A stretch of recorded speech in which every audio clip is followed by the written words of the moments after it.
Dan, first, you have been a bit of a white whale for me, as I've been trying to track you down for a long time. Because your story to me is two different versions of what we do here. Is we talk to a lot of songwriters and producers and creators at times that people don't know unless somebody highlights them. Yep. And then also, you're the guy from Semisonic, which is a whole different story. Yep. Does it feel like two musical lives, like separated? In time, really. Most of Semisonic happened before I started earnestly writing songs for other people with other people. Even though the band is still together and we do things as much as we can, most of that happened before 2002. And then the co-writing and producing phase began around then and until now. So yes, it does feel like two different lives.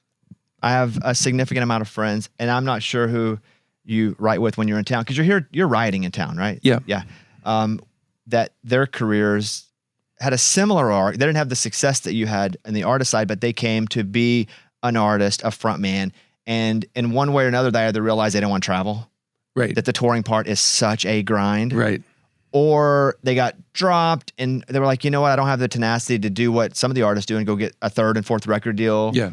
Or they're just like, I don't think I'm going to cut it as an artist. So I'm now going to focus on what I started doing first, which was songwriting. What version of that did your life play? Well, it's sort of it's almost like backwards or upside down way. When I first came up, I played bass in jazz bands, and I played classical piano, and I played guitar, and thought about Carole King. But I really just wanted to be in bands. And once I had a band that was really good, I realized that it needed songs, and so I would need to really learn how to be a good songwriter. And that took a long time for me to do, but it was almost like, got a band, love to perform, I'm going to need to learn how to write. It just seemed like the only way to go. And where did you live? Because a lot of people come here and they go, oh, I've not co-written before. Because in Nashville, you're in a room with another person, sometimes two other people. Yeah. Where did you learn to write, or did you just start writing by yourself and just it got better or worse? Well, I was really lucky because my brother Matt was super into music, and we're only 2 years apart. And he and my parents gave us an acoustic guitar as a joint present. So we shared this guitar, and we both learned all the chords together slowly, and we both started writing songs together when I was like 14 and he was 12 or something. So we were co-writing from the beginning. Was that in Minnesota? In Minnesota, yeah.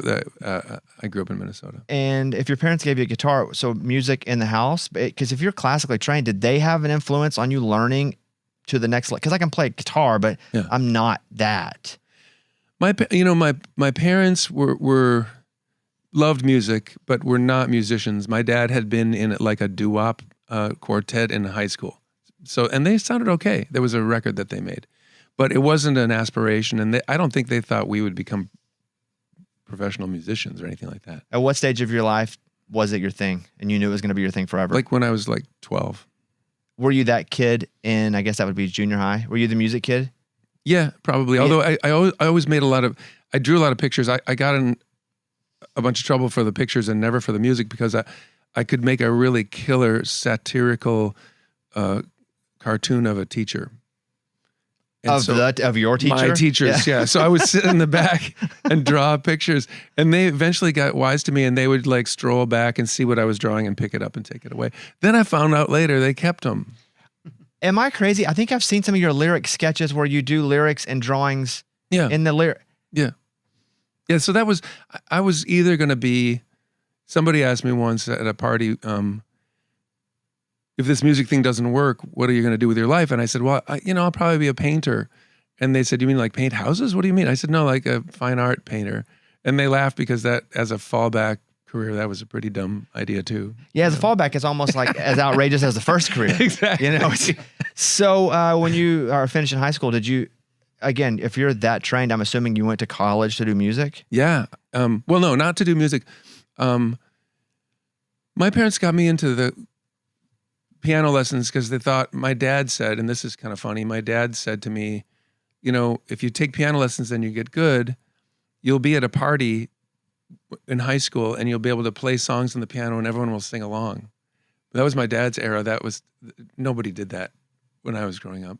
Yeah, it still does feel like that though. Like I took piano lessons as an adult, and that was much harder. Yeah, of course. And I was like, man, I'm gonna just be somewhere and there's gonna be piano. I had the same thought that your dad told you, and everybody's gonna be so impressed. Yeah. And I never got to that stage, but I don't think that theory actually has died yet. Does it happen? Almost never, unless it's like Paul McCartney was playing at a party and we hear how Paul and Taylor are singing. Right. Charlie Booth led us in a sing-along. I've actually never seen it now that I think about it, where just someone dominates a party by getting on the piano and surprising everyone. I know. I think there's a scene in Rear Window where one of the neighbors is a Broadway songwriter, and he always has parties where he's playing the piano and everyone in the party is singing along. But that's a movie, obviously. Yeah, that's much more of a even 2.5 Men thing where Charlie Sheen's playing the piano. Yeah. And you're like, wow, look at that. Yeah. So you go to Harvard? Yeah. That's pretty cool. Yeah. Well, yeah, because I'm assuming you were just extremely studious by even your actions, the drawing and the music. I assume that effort went into learning as well.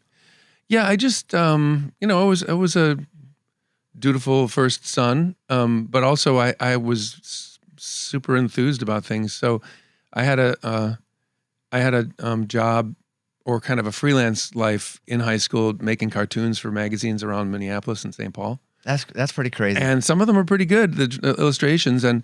And my parents, when I applied to colleges, they advised me to make a portfolio of the cartoons that I made, send it along with the applications. And so I think that's probably why I got into Harvard, because I had straight A's and high test scores, and also was a crazy cartoonist. And like found a way to stick out is what it sounds like. Like, because they're going to see 10,000 versions of the perfect student, whatever those finger quotes are. Right. But it was a way to stand out. So you drew this stuff in the packet or on the application. Where did you do the drawings?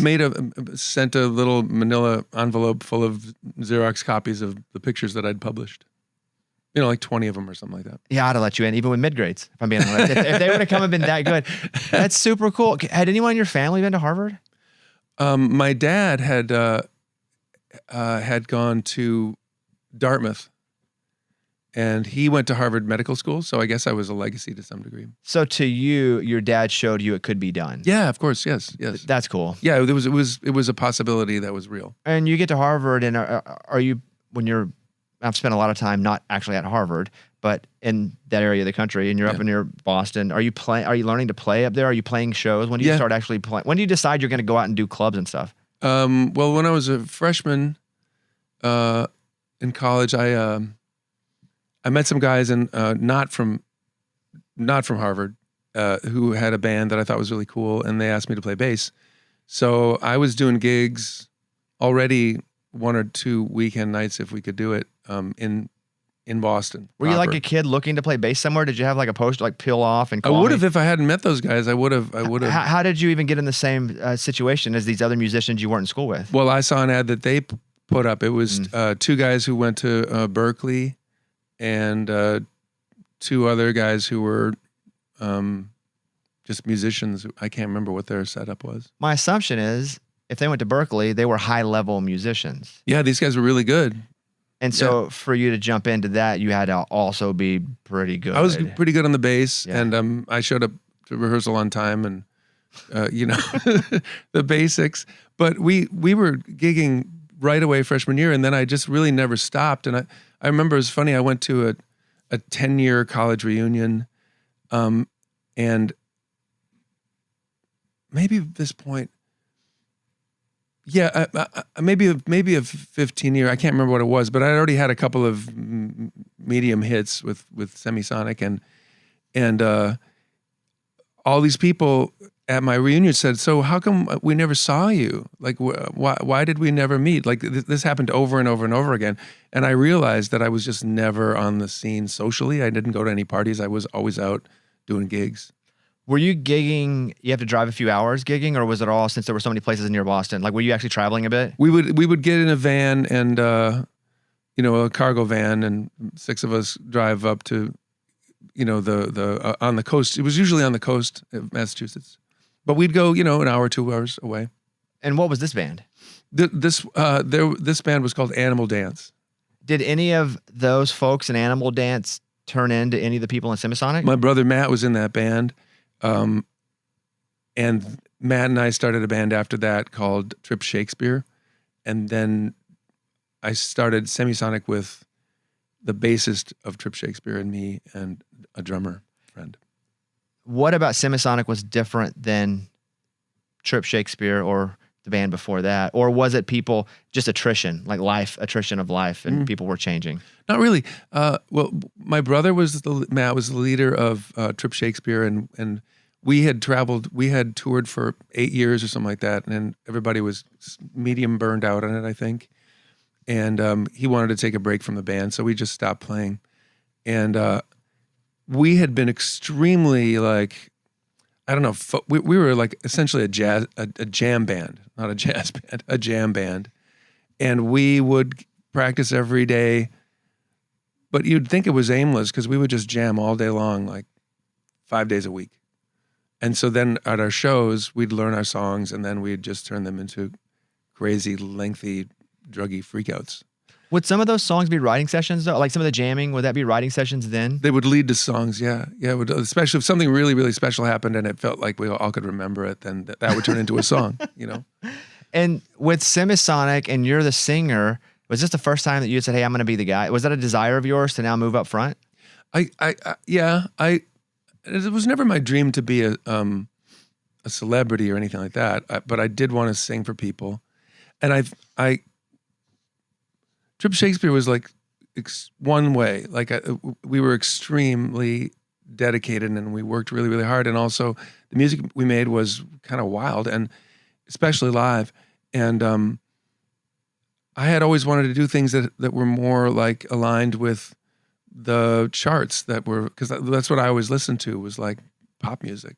So when we started Semisonic, I told the guys, John and Jacob, that I had some principles I'd like to use, and what do you guys think? The principles were life is more important than music. If we're having like a quarrel, or if someone's just really bummed out and can't play their instrument and wants to go to the bar, we're not going to rehearse. We're not going to apply ourselves. We're just going to go hang out. That was one thing. Second thing was, if it's not good within an hour or so, a song, if it doesn't sound great within an hour or so of us trying it, I'll go back and write another song. We're not going to torture ourselves to get something to sound good, because usually it's the song's fault. That's my opinion. And then the third thing was, if I can be the last word on all things, I'll be collaborative, but we'll have a guiding principle, and I'll be the deciding vote. And we're going to split everything we earn from the band equally 3 ways. Was that even in the publishing, the writing part? Yep. Because you guys wrote everything together, or even if you didn't, it was still going to be split? Yep. Their names were on it? Nope. So I would just pay. Wow, honor code, big time. It wasn't, we didn't really write it down, but I mean, it did seem like I had agreed to it, and and also, I don't know, once you start earning good money from music, you can say, yeah, I'm going to need 3 times as much as this, but I don't know. Do you really? I'd rather not burn 2 of the most important friendships in my life to have a little more money. And also a trio probably makes it a bit easier too. Yeah. Well, if it was a more so than a 5 or 6 person band, and if you're doing all the work, I would imagine that. You're revealing me to have a line. I would draw a line at. Yeah. I was watching a story on something corporate, the band, and they're touring now, and they were talking about ticket prices, and the guy he blacked out the show, but the lead singer of something corporate was like, "Look at this. This is where all the money goes," and he's like, "Okay, so our guarantee is this," and when it was all boiled down with all the added fees and venue and traveling, he's like, we're each making about $7,000 a night on a $100,000 guarantee, fully sold out show, and they split the money evenly still, which that just reminded me of that, because I liked that the band still, after their success, and they're still touring really well. Right. The bass player and the singer are making the same amount of money. Yeah. And I think that's probably an agreement they had way early that they're still holding on to today, which I think makes the band fundamentally better too, right? I think everything is based. So they agreed fundamentally that you were the guy, and that's the reason that you guys are. So how was the band different than musically? Like, then what happens? Well, it's a trio, and it's me playing guitar, and it's and the things I liked at the time were kind of loud riff rock, and so we were much more focused on just sort of powerful, loud rock all the time.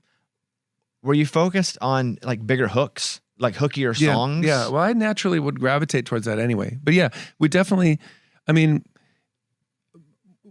every band has a sort of range of, positions that people take. Like I was always willing to do the hookiest, kind of possibly corniest thing, musically, and try it out.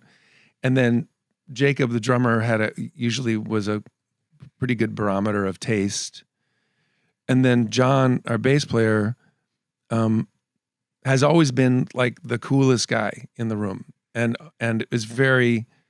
has a real, his cheese meter is very sensitive. So if it's cheesy, he's like, no, I refuse, we can't do that, or I hate this, or whatever. So between us, I would probably be the one trying to write something that everybody could sing along to.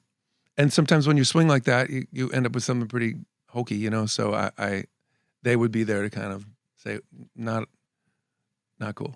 Did you guys move to Los Angeles or like form-ish in Los Angeles? No, John grew up in St. Paul. I grew up in Minneapolis. Jacob moved to Minneapolis several years before we started the band. And we stayed in Minneapolis. And the reason we stayed in Minneapolis, I'm pretty sure, is because Prince was there at the same time. And his whole empire was out in the suburbs in Minnetonka.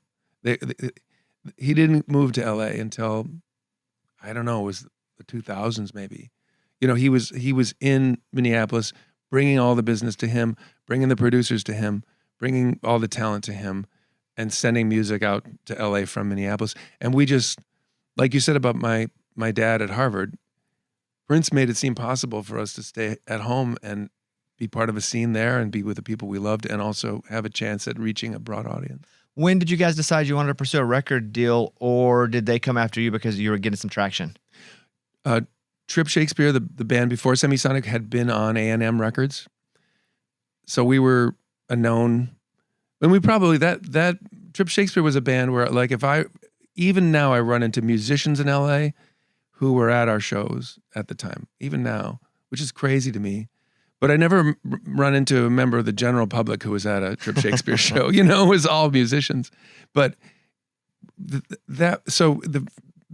industry is the same way. Like they go to, the people in the music industry go to shows. They love the stuff. So they had, a lot of them had seen Trip Shakespeare, and Dan Wilson's starting a new band.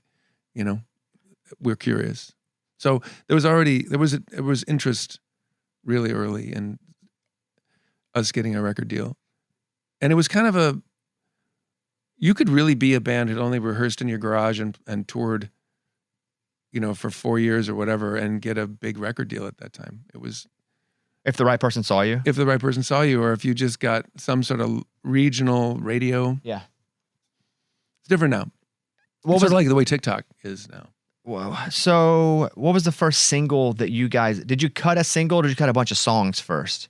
We did a tape of 4 songs, and we sent it, we sold it to fans, and we sent it to radio stations, and a couple of radio stations played the cassette tape on the radio.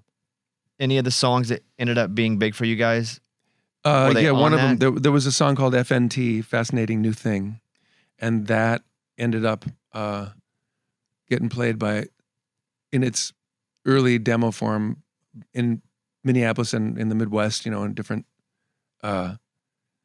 stations. And then that was, that song came out on our first album, and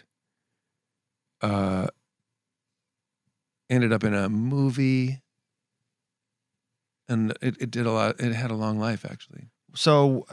What's the story? Because everybody, there's always not always, most of the times, it's like, oh, it was the last song added, or we never thought it was going to be good, or it wasn't. It was misinterpreted. What's the story on Closing Time? Like, was it the last song? Was it the first song?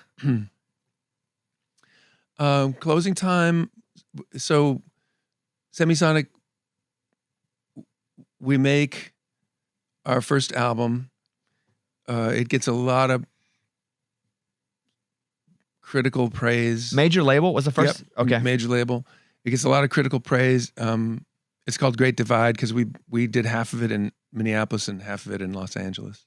So we would always go over the Continental Divide to work on the record back and forth. So we did Great Divide. It got a lot of great press. It got a lot of great reviews. All the musos liked it, once again. But I had thought it had hits on it, and it didn't. It had some sort of songs that got on the radio, but the people, the general public didn't respond to it really. Do you think, though, not to interrupt you, but before you move on, do you think listening back to that now, you still think it has hits on it, or do you think the version of you then thought it because you had just done it? I think it was pretty wiggly. I think it was it had too much going on much of the time. So I was like, because we had come out of Trip Shakespeare, which was like the ultimate band of too much going on all the time. So we were still kind of settling down into a kind of simplicity that I was seeking. So yeah, in retrospect, that first Semisonic album was not simple enough in the right way. And when you took that, what was that was that feedback to you? No, nobody told me that. Okay, then why this next record was different though? The strange part was that I had thought that Great Divide was full of hits, and then it was like a critical smash, but not a hit. And so I was kind of taken aback by that, and I decided that our next album was just going to be an art project, and I wasn't going to think about hits. But at that point, I was like, I was on fire as a writer. So I wrote 60 songs for Feeling Strangely Fine, the next album, and a lot of them were good. And there were a couple that everybody in the band just, oh yeah, we got to do this. We got to do this. Like we gravitated to our favorites pretty quickly. And Closing Time was kind of in the middle of the batch when I had probably written 30 of the songs, and I was doing a song every day. And I would, once or twice a week, I'd go over to John's house, and John and Jake and I would make a really simple demo, like what in Nashville you'd call a work tape. Just acoustic guitar and singing. And in the batch of songs that we kind of weeded it down to like 15 songs that just sounded like work tapes, and we didn't do demos really.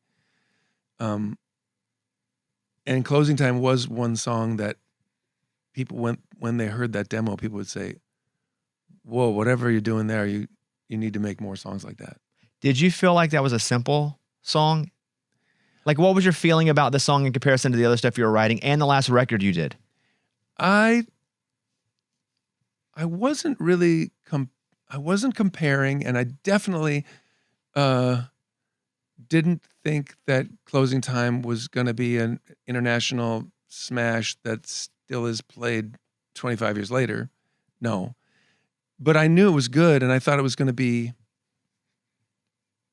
and it was about our lives, it was about bar time. I had been on tour at this point for 9 years or 10 years, in the nightclubs of the Midwest and hopefully the coasts, So it was just about our lives. So I didn't really have an objectivity about it, but I knew it was really, really good. And I knew that it fit. I had this scheme. I told Jacob, our drummer, that what I really love is like Carole King, Paul Simon, James Taylor, like all the music that I heard when I was 9, I really still loved it. And I just wanted to write songs that could live up to that standard. And then we would play them really loud, whatever they were. So I would try my best to write a Carole King song. And then in rehearsal, we'd just play it as loud as we could. And some of them, sucked in that form. And we just would drop those songs. But some of them sounded great in that form. And Closing Time is a really good busker song. You can play it on a street corner.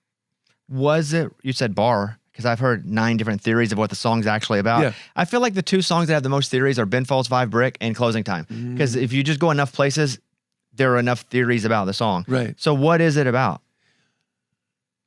Another of my little, I get on these kicks where I have something that I think is the guiding principle of everything. So at the time I was writing for Feeling Strangely Fine, I had this guiding principle that all the lyrics, every line of lyrics should have 2 kind of plausible meanings. I didn't want any lines of the lyrics to be just one simple, straightforward meaning. So when I was writing Closing Time, I actually thought I was writing a straightforward song. About halfway through, I thought, well, this is literally, it's just about who we're going to hook up with at the end of the night when they turn on the lights. And then at the same time, my wife and I were expecting our first child. And so I was thinking about fatherhood. I was thinking about birth. I was thinking about that a lot. And halfway through the song, I was just like, oh my gosh, this could totally be about being born. This could totally be about getting bounced from the womb, And at that point, I didn't change any of the words, just all the words open all the doors and let you out into the world. Turn all the lights on over every boy and every girl. Like there's certain things about it, boy and girl, like this is about a bar. Why are these boys and girls, But it's because it's about little baby boys and baby girls also. One last call for alcohol, finish your whiskey or beer. That seems like straightforwardly bar time related, but it's also about being cut off from the umbilical cord. You can't have this anymore. And you don't have to go home. But you can't stay here. It's all about like emerging into the world. And once I realized that, I was laughing and laughing, and I was like, everyone's going to laugh so hard. This is going to be really funny. So I finished the song. I did throw one line in to just be straightforward. Gather up your jackets, move it to the exits. That was a straightforward bar time song. But I think every other line in the song had that, to me, magical double meaning. And then no one got it. My band didn't get it. Which part didn't they get? The double meaning or the birth or the bar? They just thought it was bar time only. No one ever said it's about someone being born. Nobody. And I just made a funny decision. I'm a big explainer, as you could probably tell. I'm always like ready to tell everybody why I did something or what. But I did decide with that song not to really talk about the double meaning. And then I got one email from a 16-year-old girl in Utah after the song became really big. And she said, "Dear Dan Wilson, I have a theory about your song Closing Time, and I know it's pretty crazy, and if I'm wrong, just forgive me, but it sounds to me like it's about someone being born." No way. Yeah, one person. And I was so overjoyed, like, okay, somebody got it. Then I just let it lie for about 15 years, and then I just started talking about it. So after Semisonic, I don't know, do you feel confident as a songwriter? Like, was there confidence, or was there, okay, this is a new version of this is 100% of me now, you're just going to write, and not tour? Did you have to rebuild the confidence? Well, one of the reasons I stopped touring was because the baby in question spent a year in the hospital. Coco, my daughter, and we were driving back and forth to intensive care for 8 months, and then to the step down intensive care for 4 more months. And I just realized that when all this, and the doctors told us this is going to be a complicated life and very medicalized for a long time. And I just realized that there was going to have to be a horizon somewhere in sight for the touring. And I managed to tour like crazy for another 3 years. And then it had to kind of take a step back for me being a parent. And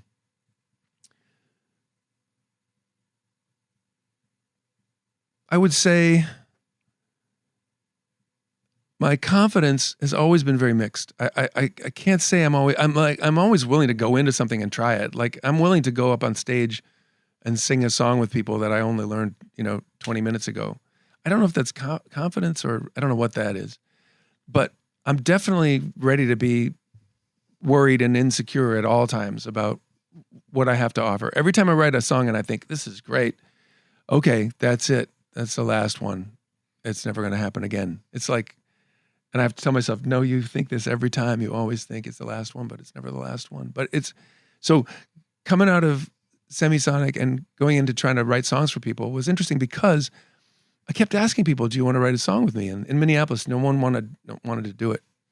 No one wanted to because everyone thought their method was really dumb and really embarrassing, and they made it up themselves, which is true. They did make it up themselves. Nobody realized that they made up the same method as everybody else. Everyone is the same. Their method is hacked together over years and then slowly refined, So I kept asking people in Minneapolis, will you write a song with me? And people were like, no, I've never done that. No one wanted to do it. So one of the things I did in response to that is to organize some trips to Nashville. Because I had heard, and I had always listened to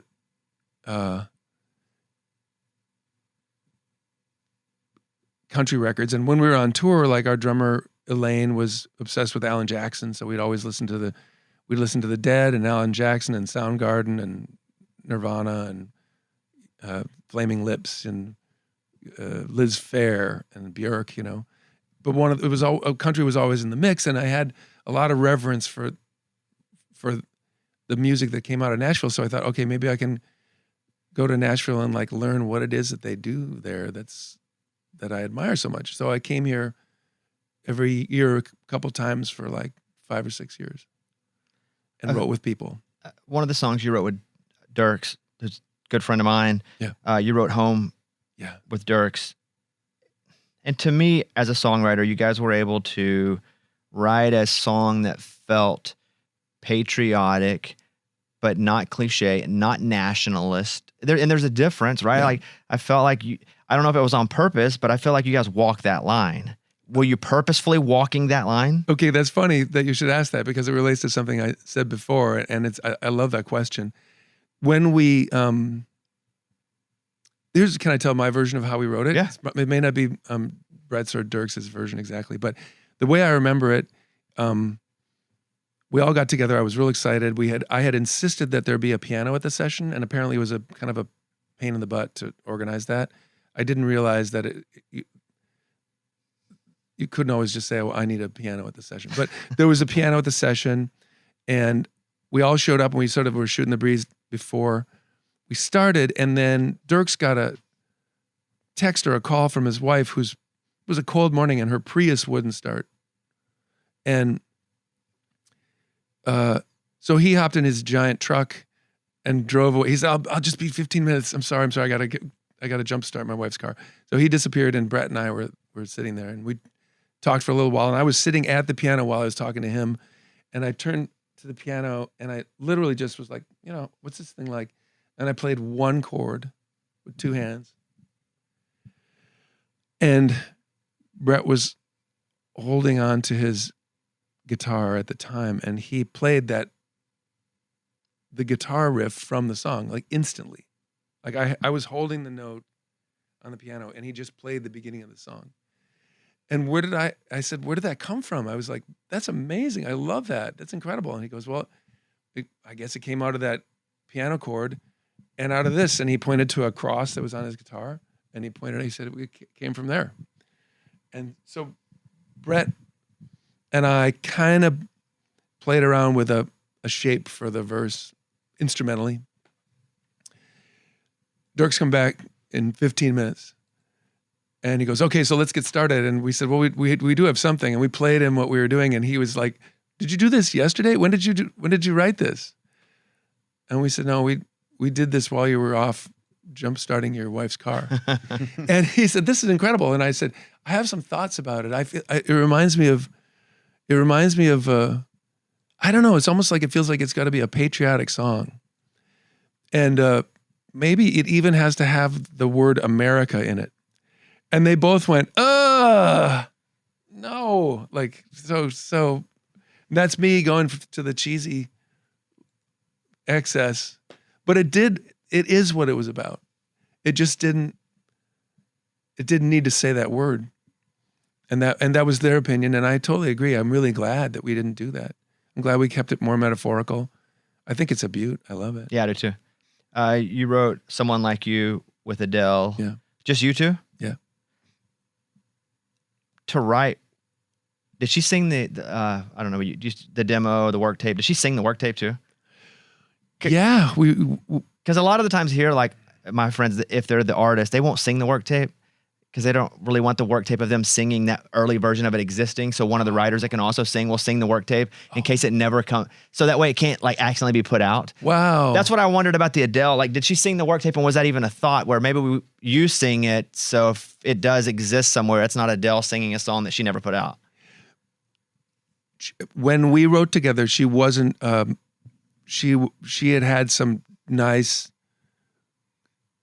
medium level success in America, and she had played on SNL, and it had gone really, really well. But she wasn't hounded by photographers and whatnot. You know, she wasn't living that life, so that wasn't really in the equation. Avoiding a leakable version of the song. However, we cut it in this small studio in LA, which had a piano in it, a really nice piano. So I often wanted to do like writing sessions there because it was this beautiful Steinway there. And we wrote it there. She sang it there. I played the piano there. On the second day we got it, we ironed out some pretty bad kinks that it had on the first day, and we finished the song. And there's no work tape of it. There's just that demo of us. And there's no other version. Well, they tried recutting it a couple times with a full orchestra and band, and it wasn't cool. So they just contacted me at the last second and said, "Can you send the parts to the demo? Wow. We're going to mix it for the record." And that's the record. That's what we hear. So really that was the first version of the song. That was the work tape, because it was literally her and me hashing it out, and me just being a perfectionist about her getting a real performance. Where do you keep your Grammys?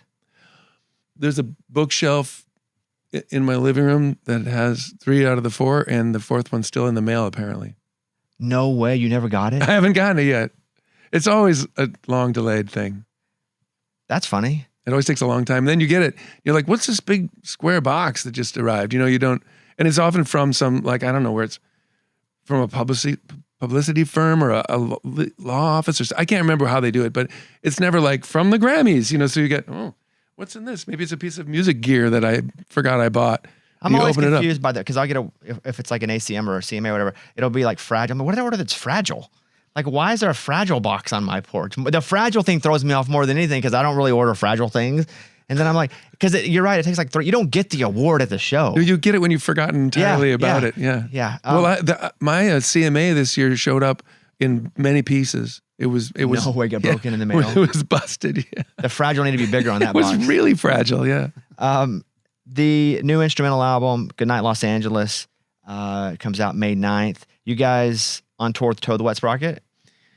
Yes, this summer. That's super cool. Yeah. That's fun. Yeah. We saw them, Eddie and I saw Toe the Wet Sprocket a few years ago. Yeah. Still got it. Oh, I love them. I love their songs. Glenn and I have been friends for a long time. And so I'm looking forward to that. And John and Jake and I, if we can just organize some way or reason to play a bunch of shows every year, we always feel really lucky. We'll put all the tour stuff down in our notes here on the podcast. But Dan, I'm a massive fan. It's super cool that you came by. I think I could go 2 hours, but I know you're writing today. You got a whole Nashville experience ahead of you. So I won't take up too much of your time, but thank you so much for giving me the last 40 minutes or so. Bobby, thank you. This has really been fun. That's awesome.